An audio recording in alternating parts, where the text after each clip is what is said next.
Hello, everyone. Welcome to Cinema Mancuso, and this is Notes on the News. I'm Peter Mancuso, and this is the show where I break down the biggest stories in film, media, entertainment, and give you my thoughts. If you joined us live, super happy to have you. Put in the chat, let us know where you're watching from tonight. If you have any questions or comments about any of the topics I'm going to cover, feel free to drop them in the live chat. I'll do my best to keep an eye on it. Kind of see if we can get a conversation started. It's always the most interesting nights when, I'm able to kind of respond to people's questions or comments and things that I normally wouldn't, that I hadn't thought of to discuss. It kind of adds to the, to the richness of the topic. And if you haven't already, please like this live stream. It really, really helps with people finding the channel, with the algorithm and all that. And of course, if you haven't already, subscribe, because we're trying to build this community slowly but surely. If you're watching this after the fact, still super happy to have you. If at any point you want to kind of jump around, there should be, by the time you watch this, time codes in the description, so you can kind of, jump from story to story at your leisure. We stream this show every Monday at 6 p.m. Eastern. And same deal as before. If you haven't already, please like this video, and do not forget to subscribe. Okay, let's take a look at the box office from this past weekend. Total domestic box office was just a little under 68 million for the weekend, which was only about a 5% drop. So the American box office is holding, right? Again, we're in this weird in-between pattern of award season now. We're fully in it now in November, and things at this point are just kind of holding steady, I think, waiting for what hopefully is going to be a big Thanksgiving weekend box office. But I'm curious if that's going to work. I think with everything going on in the United States, which we'll talk about, people might want that escapism, or will they just find that escapism at home? But we're not there yet. Looking at this weekend opening, at number 2, we have The Best Christmas Pageant Ever. This is an adaptation of, I guess, like an old Christmas children's book from like decades ago. This is being made by, I think, the people who made The Chosen, which is like that Jesus Christ show. I've heard that's quite good and not super, super preachy. And the trailers for this looked a little bit better than like the premise of like a Christian Christmas movie. And it actually did decently well, right? So it fell into my projections of around 8 to 11 million. It made 11.1. And this was a pretty wide release, over 3,000 theaters. It was made for about 10 million. So it's always good in that first weekend, if you can't get into that green zone, right? So if you're looking at that percent return column, ideally you want to double the budget, to account for all the marketing and advertising costs that aren't accounted for in typical budgetary figures. But if you can't get down the opening weekend, you want to at least be in the yellow, right? You want to at least pass that initial threshold of the budget. Whereas something like the movie here, which you can see down near the bottom, that is in its second weekend and still in the red, right? So this is obviously has a lot more room to grow. I haven't really seen many reviews for this yet, so it's going to be interesting to see if it continues to maybe do well. Right now it looks like it's only been released domestically, and I can't imagine it's going to have this huge international worldwide release. But I'm curious, with so many other offerings that we're going to have throughout the award season moving into the Christmas season, I'm curious how this is going to play out. So stay tuned for that. Also opening this week was Heretic at number 3. This is like a religious thriller with Hugh Grant, and these like 2 Mormon girls come to his house, asking him if he knows about Jesus Christ, and he invites them in and turns into this weird, almost like Saw kind of like moral dilemma game thing. Interestingly, I had predicted that these 2 movies would be flipped. That Heretic was going to make around 10 to 13, and this was going to make, I think it was like, what did I say, 8 to 11. So they both fell within the projections. Technically, Best Christmas Pageant actually exceeded my projections by just a hair. But Heretic brought in a little over 11. It was fairly close between the 2 of them, and these numbers are always kind of like preliminary. Like usually we don't get the official numbers until like tonight, like right now as I'm recording, if not tomorrow morning. So for all we know, maybe this will flip. But as of right now, that's where it's at. It did have a small release. It looks like internationally, because its worldwide is around 13.5 million, whereas its domestic is just at that 11. But it was also made for about 10 million. So again, it's in the yellow, not bad to start. Could it kind of have some pull and legs as we go along? I don't know. I've heard it's good, so maybe some word of mouth might help it. Also, not opening this weekend, but going wide, we have the indie film Anora. This of course, is from director Sean Baker, who is famous for films like Tangerine, about a trans sex worker, famously shot on iPhones. Right, this is like back in 2015, so it was like that was like the big like you can make a movie with anything kind of moment. This has gotten insane reviews. It won the Palme d'Or at Cannes earlier this year. This is technically its fourth weekend, but it added about 800-ish theaters. So now it's officially wide. So it was at 11th last weekend. It's now jumped into the top 10 at number 7, bringing about 2.5 million. Again, it based off the fact they added almost 900 theaters, it makes sense they would also have a 36% jump. And the percent return, because again, movies like this are not about making a shit ton of money. They are about,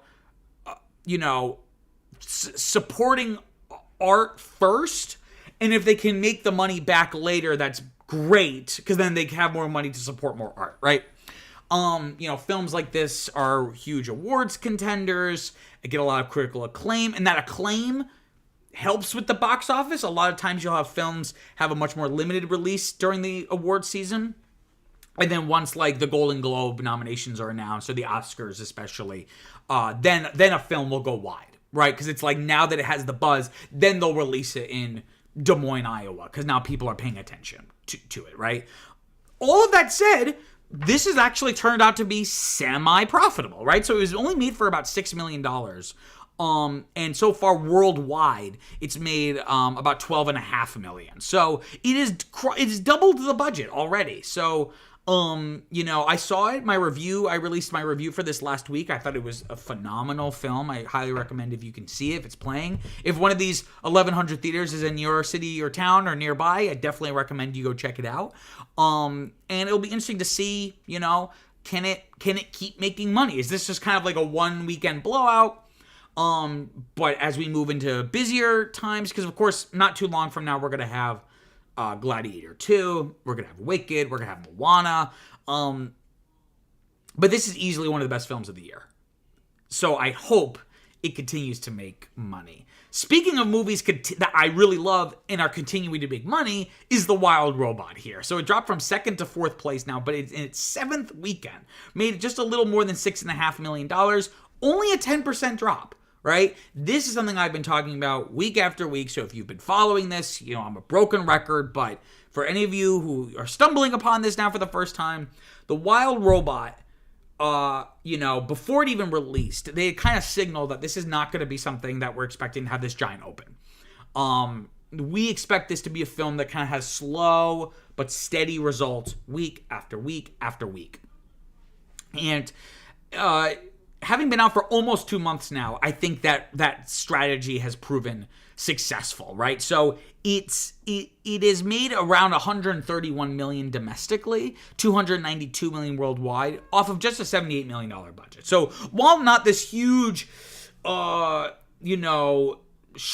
level or Despicable Me level success, that's a decent percent return. And what's most notable is that domestic multiple, right? So this is a calculation we make, basically dividing the total domestic box office by the domestic opening, right? So ideally you're not making most of your money in the opening weekend. So this multiple kind of indicates what kind of legs does this movie have? What kind of staying power does it have? So as you can see here, this has really good staying power, right? It is most of its money, it has this huge domestic multiple. So again, could not happen to a better film. I really, really enjoyed it. And again, like I said when it came out, I think it was going to have, and I think I've been proven right here, which is rare doing these box office things. I'm usually wrong. But the fact that it doesn't really have a lot of competition from when it came out to Moana, the new Moana movie coming out around Thanksgiving. It has this big wide open space. So that's how, $6.5 million is not a lot of money in the grand scheme of things. But again, every little bit counts, keeps people engaged, keeps it in the conversation. Interestingly, looking at number one here, it's still a little too early to tell what kind of legs this movie has, but this has done a lot better than I think anyone was expecting. So, holding its number one spot in its third weekend is Venom: The Last Dance. This is the third Venom film released, because I think the last one came out in 2021, and the first one came out 2017 or 18, I think. It brought in about $16 million for the weekend. Did have the best per theater average of the weekend. And this is a movie that I think everyone kind of wrote off. It fell below the projections, I believe. Let me double check. Yeah. So originally it was projected to open around 59 to 72 and only made about 51 in that opening weekend. But weekend after weekend, I don't want to say it's held out because, again, it's still a little too early to tell, but it's made almost $400 million worldwide. Right, off of a $120 million budget. Now, it is a far cry from the other two films, but actually, you know what? It is a far cry, but let's see how much of a far cry it is. So let me look up the two other Venom movies here.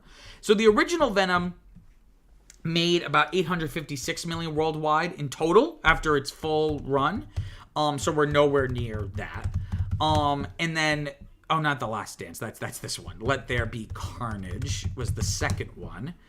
And that total made about $500 million. So this is not that far off from the second film. But that film also had a handicap on being, that was still kind of in like that weird COVID in between, right? Where it was kind of, it was in theaters, but it wasn't super, it was wide, but it wasn't super wide. And people weren't necessarily going to the theater. So, I think this is done a lot better than it has any right to be, but, it's still a far cry from the last film, and especially the first one, which made almost $1 billion. But holding first place for 3 weekends for a film like this is actually is quite interesting, but that might speak more to just the current landscape of film offerings, them being more indie awards films or family films or horror films or what have you. So again, once we start moving into real territory here, again with Gladiator 2, Wicked, Moana 2, I think this is going to fall precipitously after that. Also still in the top 5, dropping from 3rd to 5th in its 4th weekend, Smile 2, right? Got much better reviews than the original film. Only brought in about $5 million for the weekend, but, this is another one that, shows how valuable cheap horror films are for the economic ecosystem of the film industry, because and this is still like a fairly expensive horror film, all things considered, made for about $28 million, but it's made almost $125 million worldwide, so it's a pretty good percent return, and that's always been the allure of horror films. You think back to something like Paranormal Activity or like the Blumhouse, Jason Blum strategy, where you make a shit ton of really cheap horror films, and all you need is one to pop off, and it kind of pays for the whole party, and then some, right? And nowhere is that more evident here than Terrifier 3, dropping from 7th to 10th place in its 5th frame. The fact it's still in the top 10, I think, is a testament to this film. A film that, a sequel, a third in a franchise, a franchise that is not particularly well acclaimed by any stretch of the imagination, but this got semi-decent reviews. A pretty big drop this last weekend, which again makes sense because I had predicted that this was going to fall sharply once we officially moved out of October. I know last weekend technically was a full November weekend, November 1st to 3rd, but we were still kind of riding off of Halloween. So, it makes sense that we're kind of dropping here now, a little under $1.5 million. But again, this is where what I was just talking about is in full effect. Look at the percent return. Almost 4,000% return. This movie was made for like a ham sandwich for about $2 million, and it's made about $78 million worldwide. So that's why, a film like this, despite only making $78 million is in some ways more of a success than you know, something like even like Inside Out 2, which is like the biggest movie of the year, right? Looking here at some other films, just before we kind of wrap up, want to mention We Live in Time, right? That's another kind of indie film vying for some awards love. I think it went not wide last week, but it went wide a couple weeks ago. But it's been able to kind of consistently stay in the top 10. Did drop from 6th to 9th place. Only brought in a little over $2 million. But again, films like this are not super, you know, their raison d'etre is not to make a shit ton of money. And then looking ahead to this upcoming weekend, this is such a strange movie. We have Red One, like an action comedy about Santa, played by J.K. Simmons, who gets kidnapped. So Dwayne "The Rock" Johnson, who's like the head elf, has to team up with Chris Evans' character. I think he's just like a dude to like find Santa, right? The trailers seem kind of like, it seems like it could be like a great comedy, if it really leaned into how stupid this is. But the movie the trailers kind of made me feel like it wants to be semi-cool, but this is just not a cool concept. So, you know, it's only projected to make around 24 to 30 million in that opening weekend. You know, which isn't anything to, you know, ignore, but you know, I don't know who's gonna want to go to this movie, frankly. I'm gonna try not to be mean, but I don't know if this is even gonna hit those projections. And before moving on, just want to give a quick plug to Cinema Q. So it's not just a YouTube channel. It started as and still is a Substack newsletter where I cover topics. You know, I write formal written reviews for new movies coming out. The review I released last week was for Anora, like I was mentioning before in the box office section. Again, really, really great film. So textured and nuanced and complex. It's just a beautiful kind of complex portrait of a character. So highly recommend you go see that. It would really be great if you go check out the Substack newsletter where I publish all these reviews. I've been doing it for over like almost 3 years now. I have like over 100 reviews. You could find the link in the description down below, or you can just go to your browser, type in cinemainqso.substack.com. Okay, let me just grab a quick drink here.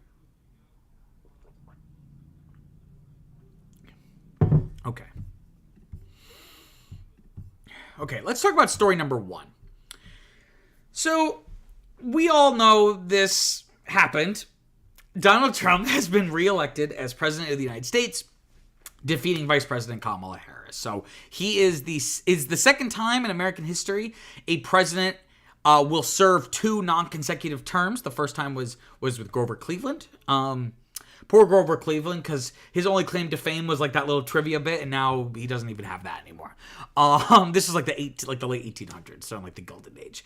It looks like it's about 312 electoral college victory, which is not a landslide by any means, but it's certainly not neck and neck, right? And it looks like, I mean, the votes are still being counted officially, but it looks like he's gonna finally win the popular vote after 3 times. So, you know, this is not a political show.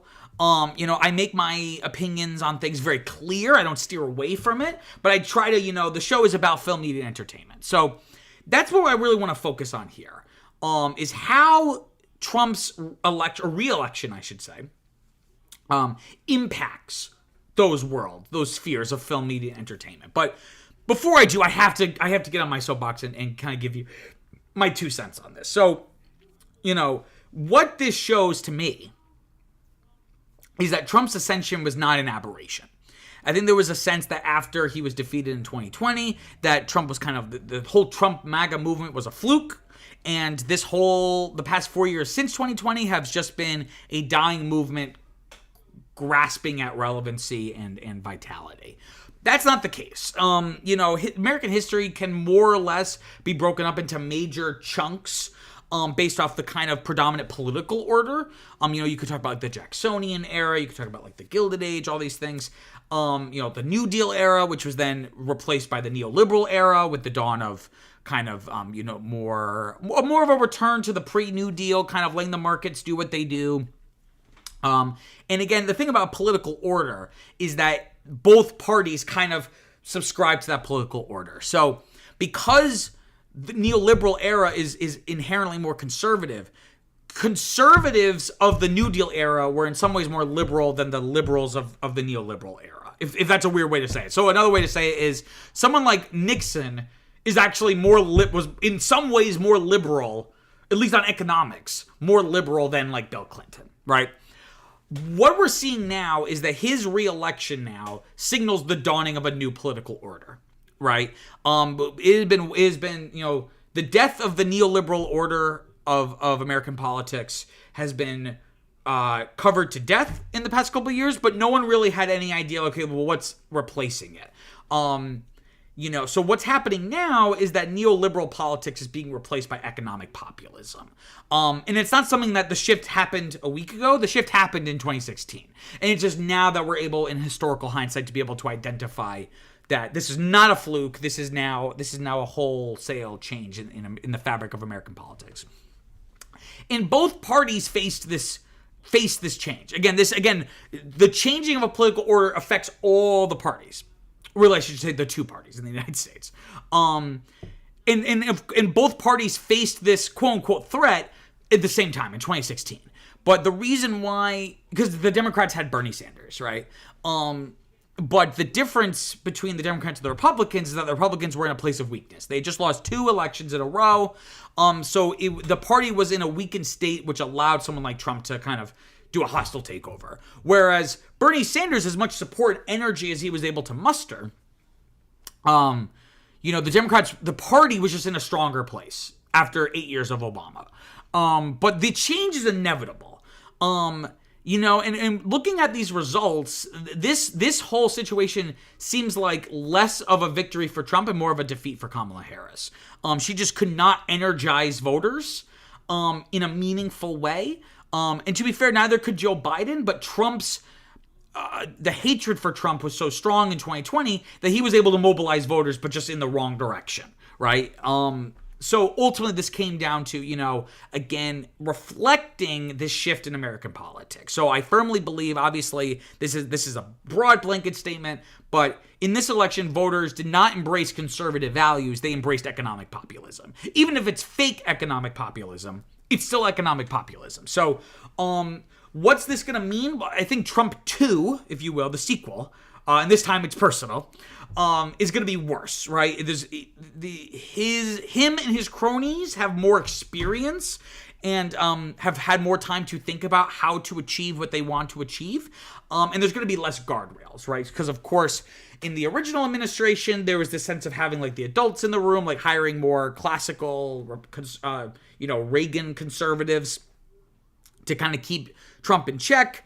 And that didn't really work out. Those people got fired or whatever. So the second Trump administration is not just going to be a repeat of the first one. It's going to be worse. So tying this back into, let me get off my soapbox now. So how is this reelection going to impact those 3 spheres that I cover here on this show: film, media, entertainment?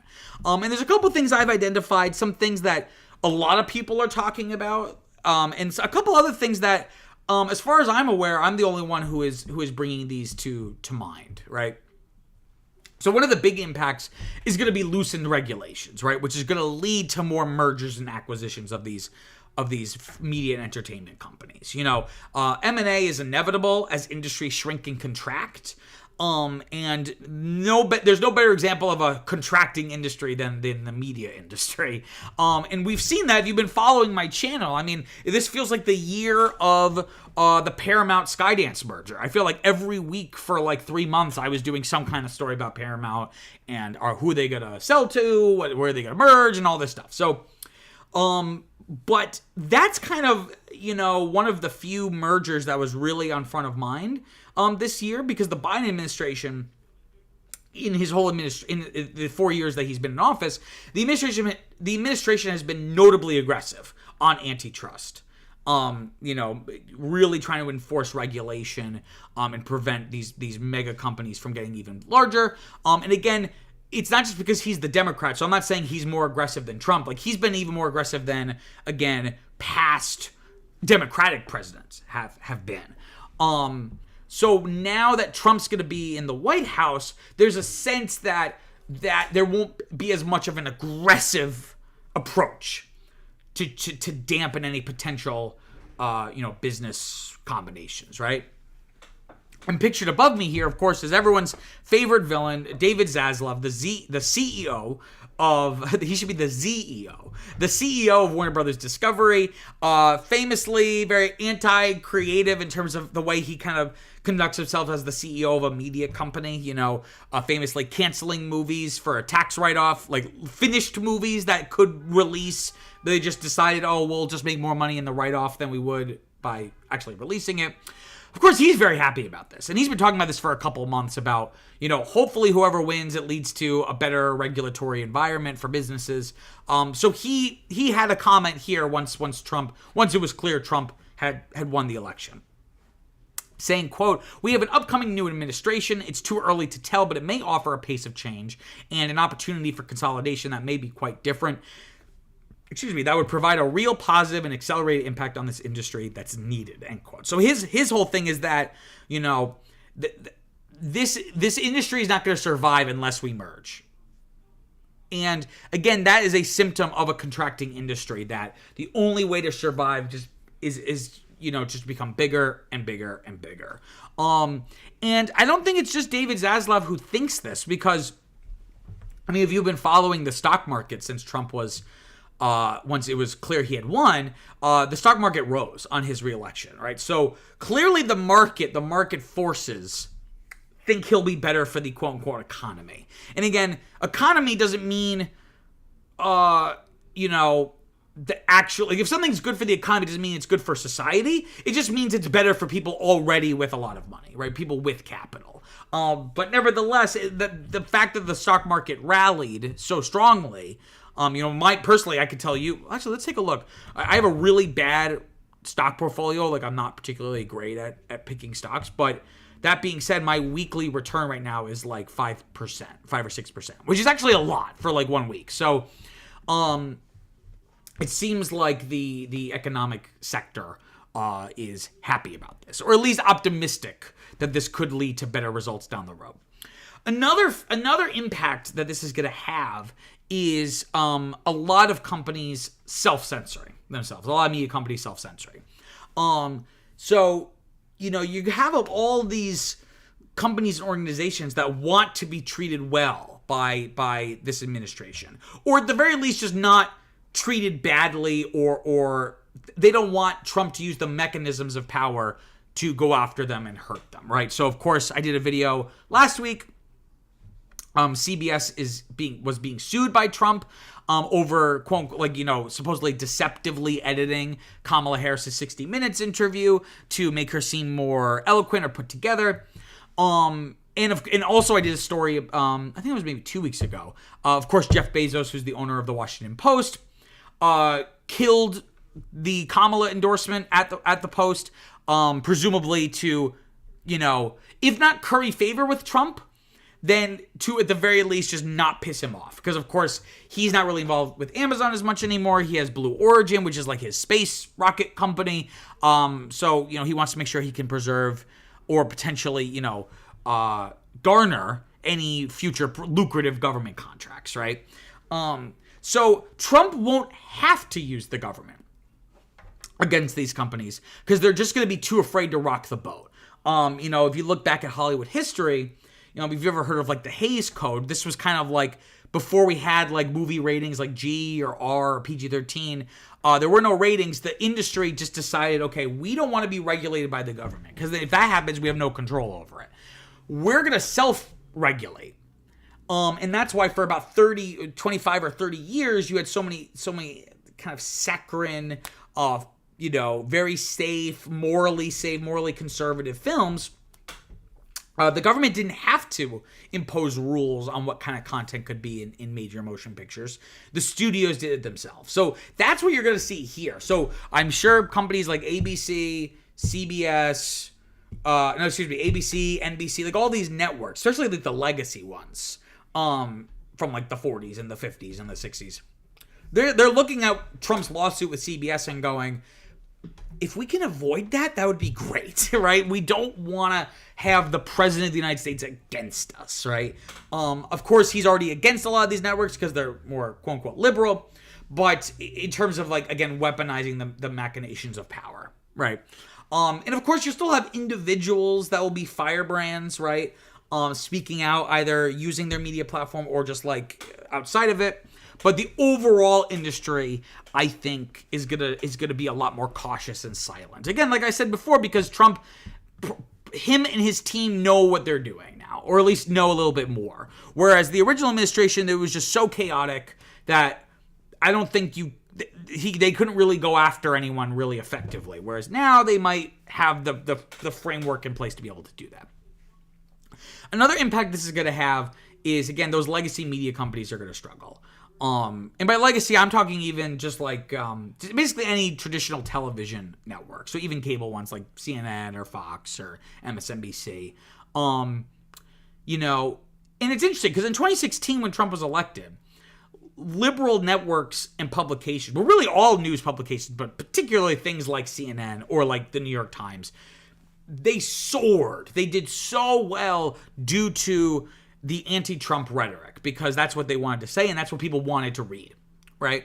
Or listen to, right? If it was television or audio, right? But now, if they hadn't already, so many people have lost even more faith in these sources of information.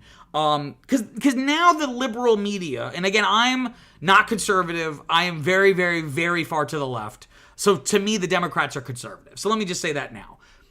So I'm going to use a phrase that usually hear conservatives say, but it's just a neutral term. The liberal media has twice now gotten it wrong. They was so sure that Hillary Clinton and Kamala Harris were going to win, or at the very least that they were much better candidates than they actually were. So I feel like what's going to happen now, which has already been happening, but this kind of is like an additional catalyst to that process, is you're going to have the rise of more fractured, or maybe perhaps the better way to frame it is more diversified media outlets, right? So, you know, I feel like even just the past 4 years, there's so many more podcasts, so many more independent newsletters, YouTubers, right? And you're going to see the further, you're going to see people flocking to smaller, more intimate, more trusted sources, rather than the larger media machine that, you know, just exists. It's like junk food. It's just empty calories. You put on CNN, and they're just going to talk and talk and talk and talk about, and there might be over an 8-hour period, there might be like 15 minutes of like nutritious actual content. But they just talk and talk and just say the same thing over and over and over. So I think we're going to see, you know, even though there's going to be a lot of anti-Trump fervor, I don't think that's going to be directed towards these media companies. I don't think that they're going to benefit financially the same way they did in 2016. When people were like, shit, now I actually have to pay attention to the news. I can't just stick my head in the sand. Another question I have now, so now that Trump is in office, does TikTok still get banned? Right? So, of course, I did a couple videos on this back in the spring, and I think it was the spring and maybe early summer when all this went down. Of course, Congress passed a bipartisan bill that Biden signed, basically giving TikTok an ultimatum. Either, you know, its Chinese parent company ByteDance can either divest itself, divest its interests from its American operations, or it's going to get banned in the United States. Notably at the time, despite Trump being the one who initially suggested a TikTok ban back in 2020, he, during this whole process, was saying, oh no, we shouldn't ban TikTok. We should ban things like Facebook and Instagram. And at the time, I said his reasoning in 2020 and his reasonings in 2024 are the same reasonings. Whatever's going to help him in the moment. So in 2020, he didn't like TikTok because, you know, he was a China hawk, but now in 2024, he didn't care as much. He might have some financial kind of stake, not in TikTok, but people that help him might have a financial stake in TikTok staying in the United States. He also just has more of a axe to grind with like companies like Meta. So I don't know if now that the election's over, was he potentially just saying, "Oh, I'm against this ban because because Biden was for it," and so he just wanted to draw a contrast. But again, if you just take him at his word, seeing as he claimed to be against the ban, perhaps this could be reversed, right? And again, he's going to redirect those energies. He would much rather be spending that time aggressive on other social media companies, like I said, like Meta. And then another kind of thing that's up in the air here is, what will the content of content be, right? What kinds of stories are we going to be seeing in film and television going forward? Post-Trump was kind of a weird period because we got a lot of great art, but we also got a lot of very flaccid, kind of like liberal, like I saw a funny Onion article. It was about this election that was like, the Democrats are have learned from their mistakes. They're going to try to appeal to voters by doing a Lena Dunham-led Hamilton web series, because it just encapsulates like kind of just this like kind of liberal kind of token social justice kind of ambitions, and rather than like doing the real hard work of trying to make change in your community. So are we going to see that? So I guess the question now is, are we going to see content that really leans into leftist resistance?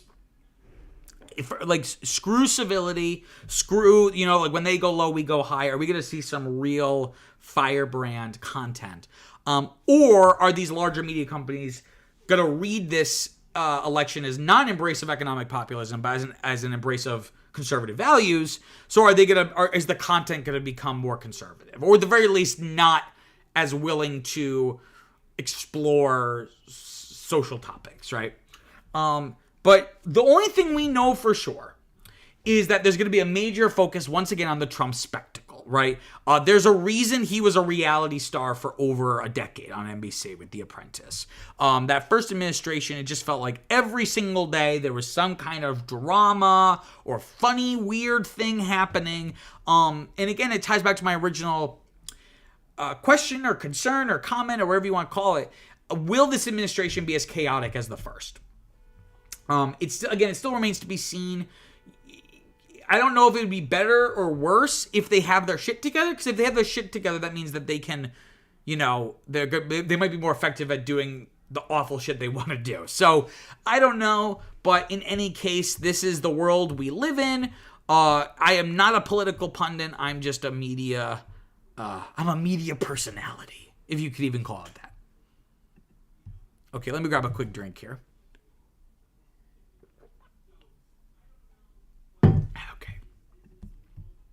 So let's talk about story number 2. So Lucasfilm has hired Simon Kinberg, writer, director of some note. They've hired him to develop, write, and produce a Star Wars trilogy of films. This was an exclusive from Deadline's Mike Fleming Jr.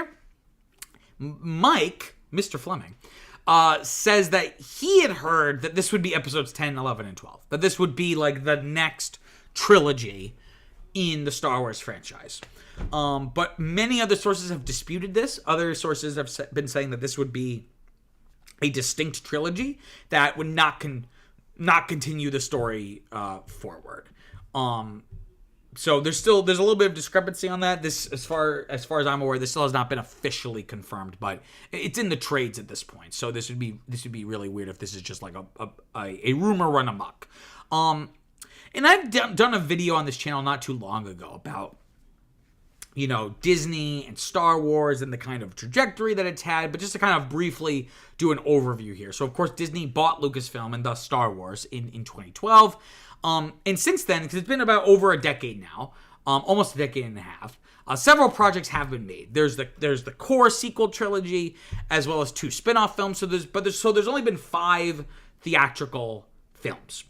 Most of the output in this period has been television series, streaming projects, a lot of books and comic books, but particularly in terms of like the on-screen content. All of this, between the movies and the shows, have received mixed critical success and commercial success, right? And that's a whole other can of worms. But the bigger can of worms is not the projects that are released and don't do super well. The bigger can of worms are a host of projects that have been announced and then canceled. And some projects have been announced years ago, and we haven't even heard. They haven't even been canceled. Like that's how in limbo they are. So I have a little selected list. I try to find every single Star Wars project that was announced that has yet to exist. And that includes an untitled film from director Zack Snyder, a film from Josh Trank, who did the Fantastic Four, the more recent Fantastic Four movie, a untitled film kind of conceived, developed, and produced by Kevin Feige from Marvel. Some kind of new Jedi Order film about Rey, which recently lost its second director after it had to replace the first one because that director left. It's some kind of untitled Dawn of the Jedi film from James Mangold, who of course did Logan and Ford v Ferrari and the new Indiana Jones movie. A film from Dave Filoni, who was like the showrunner of the Clone Wars and Rebels and has been instrumental with the Mandalorian stuff. A film from him doing some like in some kind of New Republic setting. So again, that kind of Mandalorian era. In a trilogy from Rian Johnson, who directed The Last Jedi. It's still the jury's out if that's even going to come out. A trilogy from David Benioff and D.B. Weiss, who were the showrunners of Game of Thrones, who rushed the final season of Game of Thrones in order to go work on Star Wars, and eventually left the project. So not only did we not get it, so Game of Thrones was just ruined for this. A film from Taika Waititi, which also seems unlikely since his last film with Disney, Thor: Love and Thunder, didn't do very well. A film, Rogue Squadron, from Patty Jenkins, who did the Wonder Woman movies, which was kind of like a fighter pilot movie. An untitled film from filmmakers J.D. Dillard and Matt Owens. A animated film, Star Wars: A Droid Story. That'd be kind of interesting. A film from Sean Levy, who did the most recent Deadpool and Wolverine, as well as a Lando film with Donald Glover. This originally was conceived as a limited series, but more recently they said, you know what, we're gonna make this just into a film. That's so many projects. That's so many things that have been announced and have yet to see the light of day. And as you can kind of read here, the projects are a mix of, specific premises, right? So, like a Dawn of the Jedi movie, a movie about the origins of the Jedi, right? But you have those kind of projects, and then on the other hand, you have projects that are basically just whatever the person wanted to do. So, like, James Mangold is working on this Dawn of the Jedi film. If he left, they could still make that movie. Whereas the untitled Taika Waititi film, if he leaves, that's it. Like, it's whatever he wanted to do. And all of this, I mean, some of these could have been really cool. But the issue here is that it suggests that lack of creative vision for the franchise that has plagued this era of Star Wars with Disney, especially the sequel trilogy. With they had no really roadmap for where they wanted to take the story. They were just kind of writing it as they went, and it just has shown real creative fecklessness on the part of Kathleen Kennedy. As the president of this company. So let's take a look at Simon Kinberg, right? So he has been part of mainstream Hollywood filmmaking for 2 decades now. So his writing, he's mostly a writer.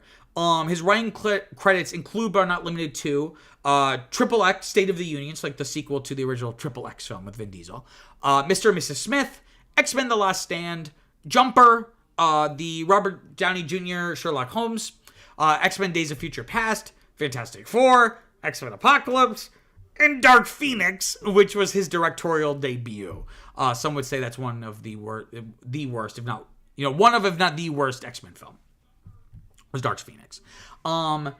On top of that, though, he has a relationship already to Star Wars. So he was actually a lot of people forget this. He was the co-creator and co-executive producer of Star Wars Rebels, right? The animated television show.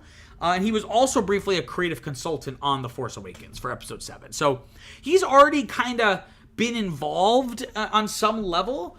But again, if you look at that track record, is he a good fit for this? I don't know, right? That track record isn't super strong. He's had a lot of producing work that's been pretty decent, like The Martian and the original Deadpool and the live-action Cinderella movie, right? These are not awful movies by any stretch of the imagination. Some of them are quite good. But him writing this gives me a little bit of pause. So it makes me the question, how does he keep getting all this work?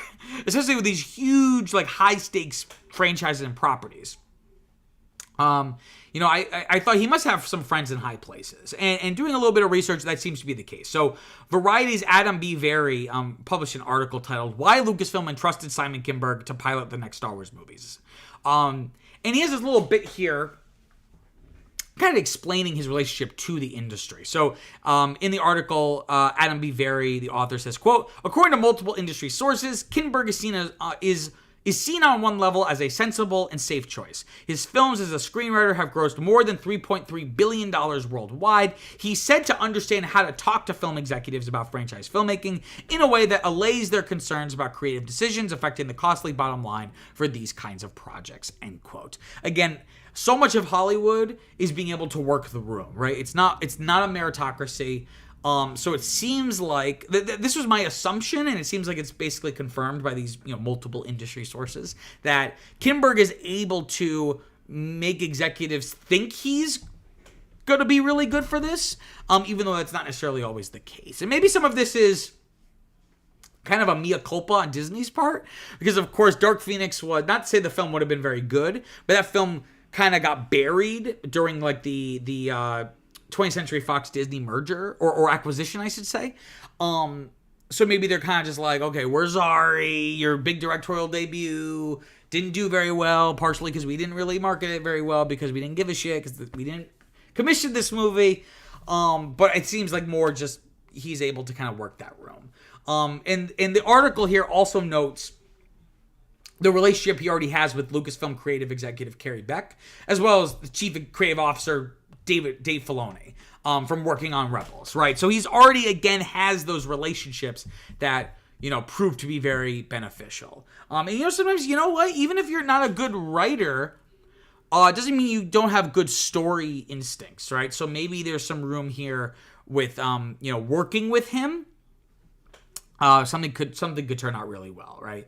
And again, this is more interesting in the fact that he's supposedly helming an entire trilogy, right? So like we were saying, the sequel trilogy famously had no vision or plan at all for the overarching story. And, looking back at the original trilogy of films, despite having 3 different directors, the original trilogy had George Lucas, right, as the singular storyteller to guide the trajectory of the story and give it shape, even though he wasn't in the director's chair, except for the first one, right? So I'm not sure how good this trilogy will be, but at least they'll be cohesive, hopefully, right? If it's like one dude kind of charting the overall vision of this, then maybe there'll at least be a little bit of cohesion. So what should this trilogy be, right? Again, this came from an exclusive from Deadline from Mike Fleming, who seemed pretty adamant that this was going to be episodes 10 to 12. And that could be interesting, right? Again, it could kind of serve as a mea culpa for episodes 7 to 9. Kind of like, sorry, Star Wars fans, we know we kind of bungled this. You had all these, I think, really interesting characters, like Rey and Poe and Finn and Kylo and all these characters. Well, Kylo's dead. But, these were a lot of interesting characters that just never got off the ground because each film felt like you were starting over. Like, it never felt like we were building on something. But ultimately, it's probably better if this is not like episodes 10 to 12. It's probably better if it's just its own thing, because the big issue with the sequel trilogy, and this is also partially true with the prequels, is there were expectations, especially when it comes to characters. But if you set your story in the ancient past or distant future, you don't have to worry about any existing narrative frameworks or character arcs. Like when you make The Force Awakens, you have to decide as the creator, or the creative, I should say, what has happened to Han Solo? Where is he at? Whereas, if you just do something that's like 5,000 years ago, you could do something, as long as you're not doing something that disrupts fans' expectations of like the lore necessarily, which again, is not as important to me personally, you can kind of get away with it. And that's why something like the Knights of the Old Republic, the video game, on top of it just being a really great game and a good story, was successful in the prequel era because it was so it took place like 4,000 years before the original films. So, it didn't have any baggage. All the characters were original and or at least new or fresh to audiences, right? So that's what I would do. If they turned to me and said, we want you to make a Star Wars trilogy, that probably would be the safest bet, is just making something completely new. But this is all assuming this even ever is made and comes out, right? Statistically speaking, this will not come out, right? If we list out all the things that have been announced versus what has actually come out, there's more of a likelihood this never comes out than there's a likelihood of it coming out. I found some quotes on Reddit from people, or rather, I shouldn't say I found them. These were quotes from an IGN article, I believe. A user on Reddit, Obert Juan Canobert, which is a hilarious name, said, quote, "I can't wait to hear nothing else about this project for 2 years until we get the big exciting update that Kinberg has left and Lucasfilm is searching for a new writer," end quote. Similarly, I Did Shave on Reddit also says, quote, "It's really hard for me to take any of these announcements seriously when we've had absolutely zero traction on any rumored movies," end quote. And again, it's like, why announce anything until, well, again, to be fair, they didn't announce this. This was kind of leaked, but so many other things were officially announced. Why announce it if you're not sure if it's going to be made? And I think the answer is just because they needed something to stay in the news, because their projects that they were releasing weren't really making that big of a splash. In any case, we're still super early in development for this. So, even if this does happen, we won't be seeing this for a really, really long time, like 5, if not 10 years from now. Okay, let me get a quick drink. Another space franchise we're going to talk about.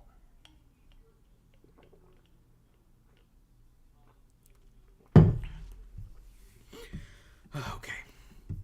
Let's talk about story number 3.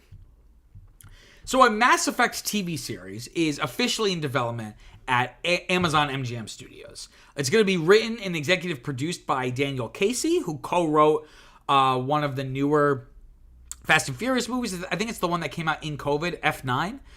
He also did uncredited rewrites for 10 Cloverfield Lane, which is like a phenomenal movie. I can't say the same about F9. I have not seen it, but I heard it was not particularly great. This was originally reported back in 2021 that Amazon was in negotiations to develop a show based off of Mass Effect. But Variety notes in their article covering this announcement that since 2021, there hasn't really been any new news or any new revelations until now. So if you don't know what Mass Effect is a science fiction media franchise. It's set in the semi-near future. I think it's like the 2100s, 2200s. And in the semi-near future, humanity discovers the quote-unquote the Mass Effect.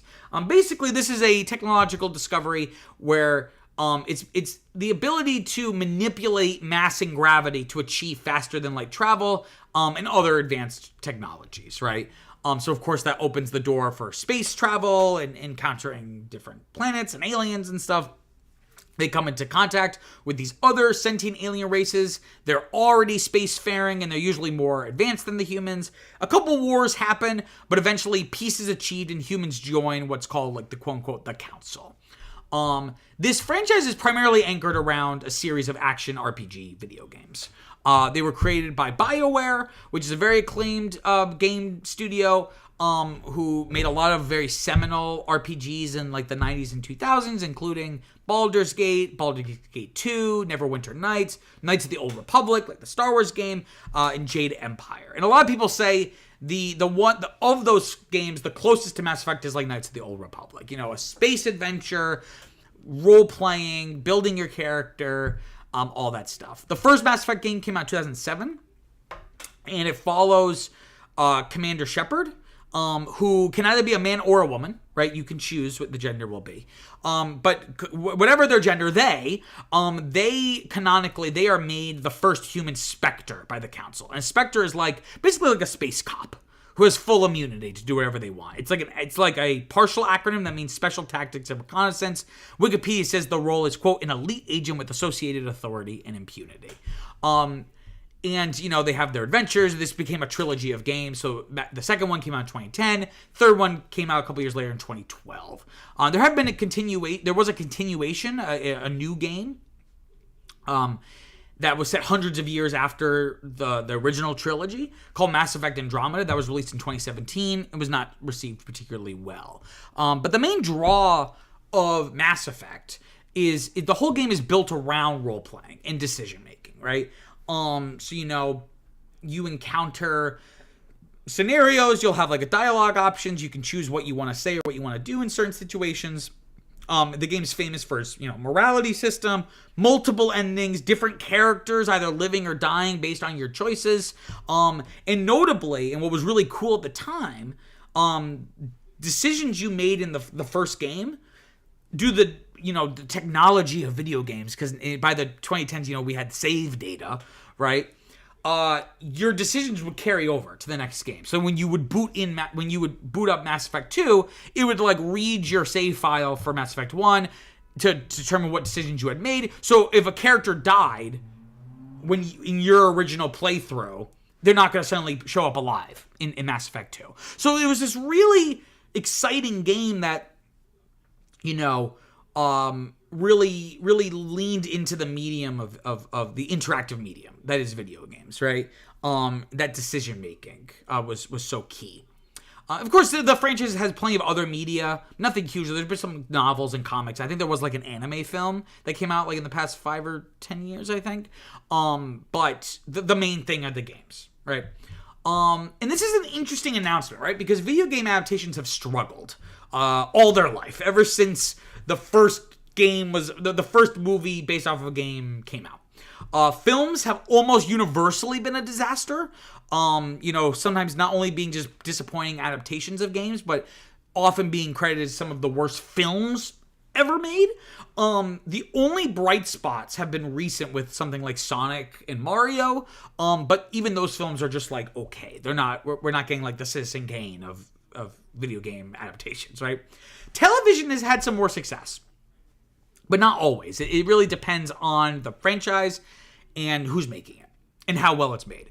So something like HBO's The Last of Us is super critically acclaimed. It's considered like one of the best shows that was on in that year, right? Similarly, Amazon's Fallout. Amazon here again. Amazon adapted the Fallout video games. That series that they had a season of that, I think about a year ago. That was well received. Netflix just released a animated Tomb Raider show that has received positive reviews.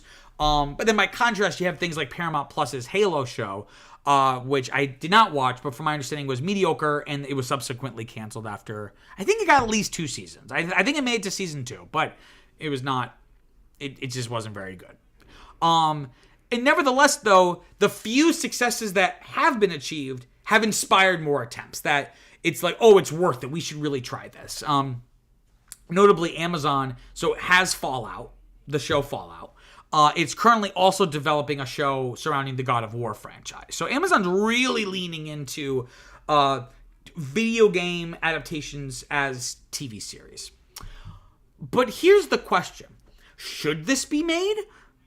Maybe? And I have a couple kind of ways I want to look at this here. So, adapting games to film, and by film I just mean like the cinematic medium, whether that's like a feature film or a TV show. Adapting games in this way is at its core misguided. Not to say that it can't be good, because it has been occasionally. But the desire, the almost pathological desire that we need to adapt any good game into a movie or a TV show or something, betrays the way you look at games. It's somehow inferior to film, right? So if you do an adaptation, it like validates the story. Whereas, I don't need to see a Mass Effect movie or show necessarily for Mass Effect to be meaningful. It was already meaningful. You don't need to validate it by... And same thing like with comics, where it's like, oh, we want to see this, or books. We want to see this adapted. Why? The thing exists. If it's adapted and it's great. But this again, pathological need to do it has always confused me. And, the issue with a lot of games is, a lot of games have been described as quote-unquote like a movie, right? You know, you have cinematic cutscenes and very cinematic story presentation. This was super prevalent in the 7th generation of gaming, like with the PS3 and the Xbox 360. And of course, that's when Mass Effect comes out. Because now the graphics had gotten to a level where they could basically have, you know, like something like Uncharted feels like a movie. The cutscenes just feel like you're watching a movie. But I've always felt if you have a game and the story would translate really well to film, it wasn't a good video game story, right? Because again, interactive stories must be designed differently to best utilize the medium. Otherwise, a game is merely a movie that you have to unlock more and more of. You know, again, Uncharted is a great example. The gameplay is not super complex or deep. It really is just like a movie, and it's like, okay, you've watched about 3 minutes of the movie. Now you need to do some stuff to unlock more of the movie. Again, these properties, it doesn't mean that they can't be a good bedrock for a film, but there's a temptation to just do a one-to-one retelling. Again, certain games like have certain kinds of stories that it feels like, well, let's just adapt it one-to-one the way you would do a book. But again, I would say those games aren't always best utilizing the medium that they're in. And again, Mass Effect is seemingly a great candidate for adaptation because, again, it has a very involved story with a very complex and fleshed out world. But when you start to think about it a little bit more, Mass Effect would actually be like the worst candidate for this. Because again, it's very detailed with a very detailed plot and characters and thematic ideas and philosophical questions. But there is no canon story of Mass Effect. By nature of the fact that there are multiple paths. That the game's primary mechanic is decision-making. The medium's interactivity is integral to the quote-unquote story. And in a certain way, the story is metatextual. You're not just experiencing a story the way you play on something like Uncharted or Kingdom Hearts, where the story is laid out how it's going to be from the get-go.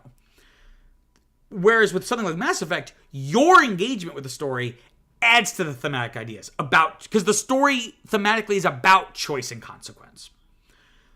So in order to make a show, unless you're going to do some kind of Bandersnatch, you know, choose your own adventure, picking a storyline to tell will still allow you to explore the characters and the ideas in the world of Mass Effect, but it may remove the very thing that makes Mass Effect special.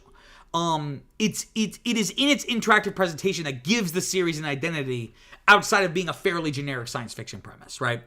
Not to say that it doesn't have some interesting stuff there, but it's nothing revelatory. Again, it's the way you engage with those concepts and ideas is what makes it special.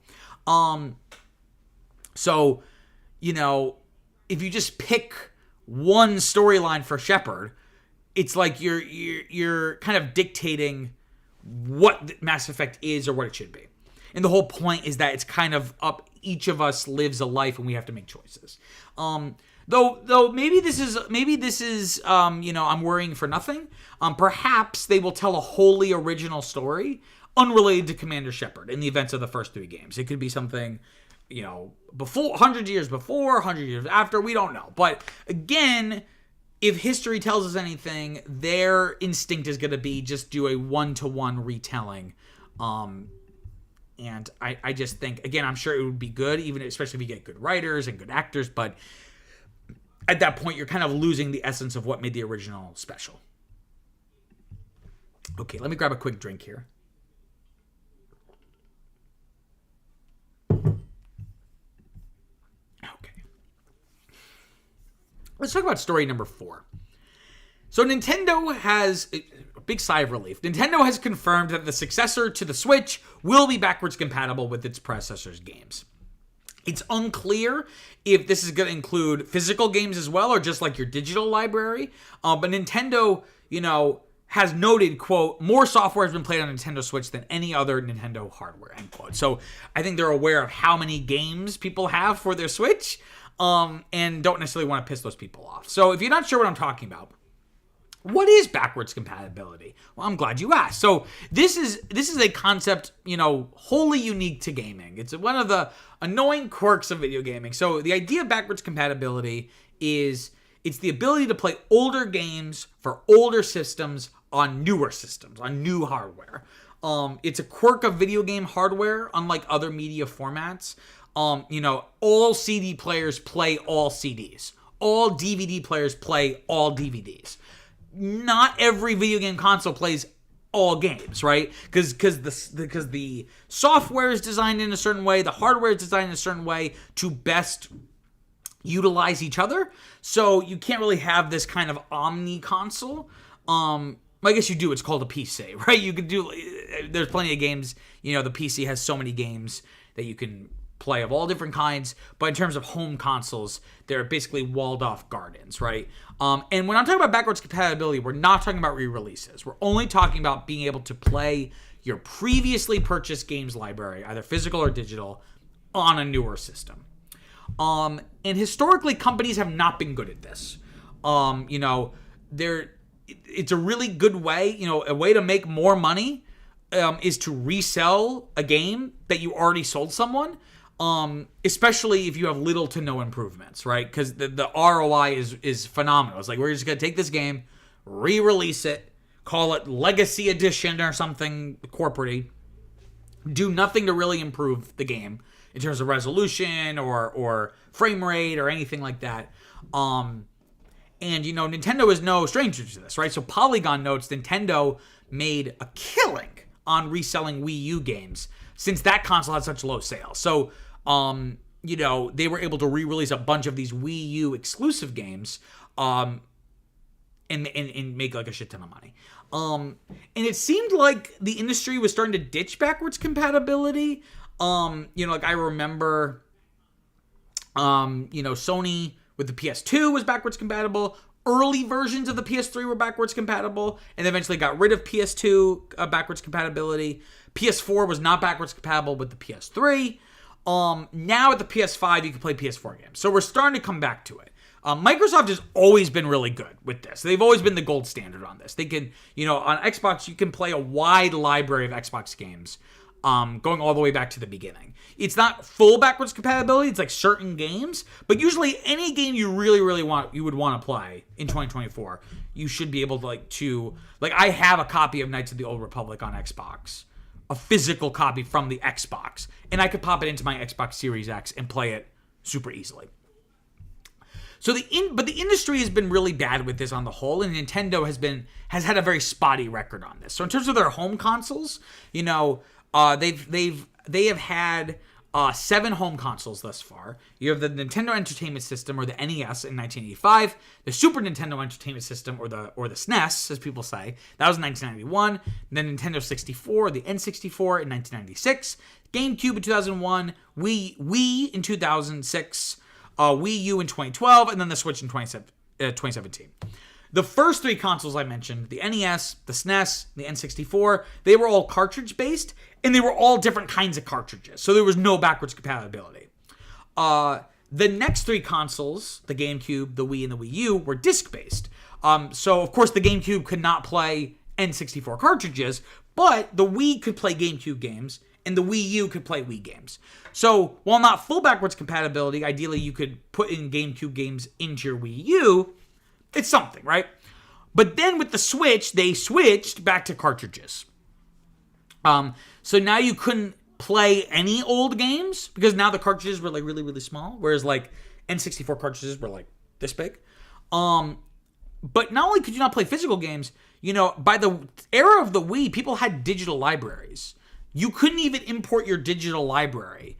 All these games you had bought in the Wii era or the Wii U era. So people were kind of shit out of luck. And again, Nintendo's made a shit ton of money selling you the same game you've bought 15 times over the past 30 years. Their handheld consoles have fared a little bit better. So in terms of the history, they've had 5 handhelds, if you don't count the Switch, which I don't. You have the original Game Boy in 1989, the Game Boy Color in 1998, the Game Boy Advance or the GBA in 2001, the Nintendo DS in 2004, and then the 3DS in 2011. The Game Boy Color was fully backwards compatible with Game Boy, and GBA was fully backwards compatible with Game Boy and Game Boy Color. So up to the GBA, there was full backwards compatibility. And then kind of like we saw with the Wii and Wii U, the DS could play GBA games, the 3DS could play DS but not GBA, right? So there has been some inroads, but more recently, to kind of solve this, Nintendo has offered Nintendo Switch Online, basically a subscription service. Among other things, you get access to older games all the way up to the N64 era for home consoles and the GBA era for handhelds. But notably, there's not a lot of improvements on these games, especially not anything compared to like what, you know, emulation can offer, just like booting up like a N64 emulator and being able to play with the resolution and all these other settings. Also notably, it's a selected library of games. It's not exhaustive by any means, and most importantly, it's like any other streaming service. You do not own these games, and they can be removed at any time. So the fact that, you know, the bar is so low, but nevertheless, the fact that Nintendo has confirmed, you know, you'll be able to play your Switch library on the Switch 2, whatever it's going to be, it's an important step for game preservation, right? It makes it easier for people to play older games, even if they're older games by one generation, right? But you know, for a long time, even one generation earlier was like locked behind an old console, and you couldn't play it anymore. But we still have a long way to go in preserving the medium's history and legacy. And The Verge notes a report from the Video Game History Foundation that claims, and this stat is staggering. I knew it was something like this, but just seeing it written out was really alarming. That around 87% of games released before 2010 are quote unquote critically endangered or unavailable for purchase. I should be able, for the sake of media preservation, I should be able to easily and legally access the worst game from 1982. That should be something available to me. For, if nothing else, for historical purposes, right? If we only preserve the best stuff, we have a warped understanding of our history. But of course, Nintendo's not doing this for game preservation. This is good for business, right? And the market seemed to think so as well. Nintendo shares have been kind of floundering as of late, but the shares actually rebounded on this announcement. You know, again, following disappointing quarterly earnings. And it makes sense because consumers are more likely to buy the new console if they know they can play their existing library. You know, I'm sure there's no way to really know this for sure, but you know, I would assume you don't have a lot of sales lost because you forced people to get the new console. But what I mean by this is that, you know, people, if I know the Switch 2 is going to be backwards compatible, I can sell my current Switch, but it'll be like on a secondary market. So it's not, you know, getting people to, but basically Nintendo doesn't lose anything by doing this. But I guess the question is, what does this say about the Switch 2, right? I did a video earlier. It seemed like we were going to maybe get an announcement on like what this thing was even really going to be sometime before the end of the year, but that's seeming more and more unlikely. It looks like it might be getting delayed. The company claims that it will still announce the console before March 2025. People were hoping it would be released in March 2025. So, you know, but I think this is an indication of the design of the Switch, and that it can't be too different from current Switch games if it can't be that different from the current Switch if games are going to be backwards compatible, right? You know, it needs to have a similar kind of design of like the screen. You have the two Joy-Cons. It can't be super reinventing the wheel here. And notably, you know, the Wii and the Wii U were able to have backwards compatibility, but only using older controllers. So if you or older control schemes. So like if you wanted to play a GameCube game on the Wii, you either needed to have like a special little like traditional controller for the Wii, like you can just use like the nunchucks or like the wand, or you would have to plug in an actual GameCube controller, right? Similar with the Wii U, you would need like the Wii wand if you wanted to play Wii games. So, you know, I think this is always good, but, you know, piracy is just better. I mean, I don't advocate for pirating new games and new stuff, but in terms of preservation, emulation is just so much better in terms of the accessibility and the features that it offers people. Okay, let me grab a quick drink here.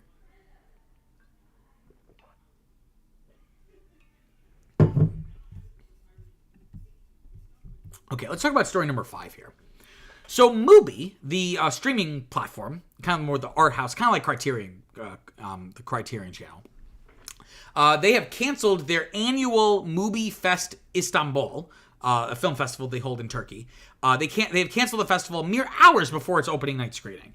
This is a response to local authorities banning the screening of Luca Guadagnino's new film Queer. They called it a, quote, threat to public peace, end quote. And here's a statement from Mubi. That's why I love saying Mubi, because it reminds me of Tubi. I wonder if that was, that must have been awkward that you have two. We should have a streaming service called Shubi. That would be great. So here's Mubi's statement.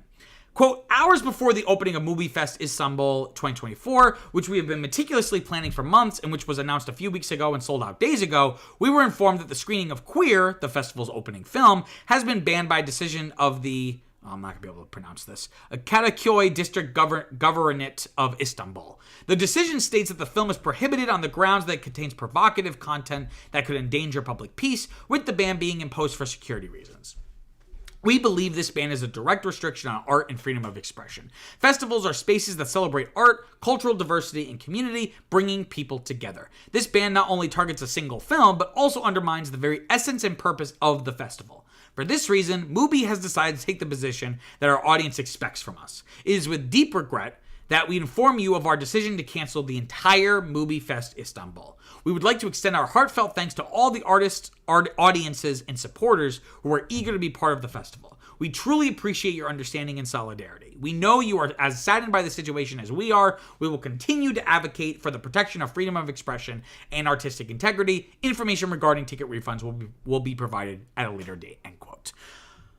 Whew, that was a lot. So again, what's Mubi? So Mubi is a streaming platform. It's a production company. It's a film distributor. They're really focused on international and art house cinema and bringing it to Western audiences, particularly American audiences. It was founded, I think, back in like 2007, I think, by Turkish entrepreneur F.A. Kakaral. I might be mispronouncing that. I do apologize. So again, it kind of has this foot in the door of really being into kind of more, and you can see the picture above me. This is a picture, I think they had it as like an advertisement for the indie film Shiva Baby, right, with Rachel Sennett, a fellow NYU alum. You know, so you're not gonna see the Avengers on Mubi, right? This is more tailored to like the Criterion collection kind of people, like myself. Though I notably do not have Mubi. I do have the Criterion channel though. And this reflects, you know, a larger issue in Turkey, which I never thought on this show I'd be talking about the social conditions in Turkey, but here we are. So Turkey and queerness have a weird relationship. So notably, when Turkey was under the Ottoman Empire back in 1858, homosexuality was decriminalized. It wasn't legalized, but it was decriminalized, meaning it was not as severe of a penalty, right? And LGBTQ people have been able to seek asylum in Turkey under the Geneva Convention since 1951. But at the same time, same-sex couples are not given the same legal protections available to straight couples. Though, you know, so there's weird kind of pockets of progress and discrimination. So transgender persons have been able to legally change their gender since 1988. But a lot hasn't been codified. So it kind of depends on what's like the will and whim of the country at the time.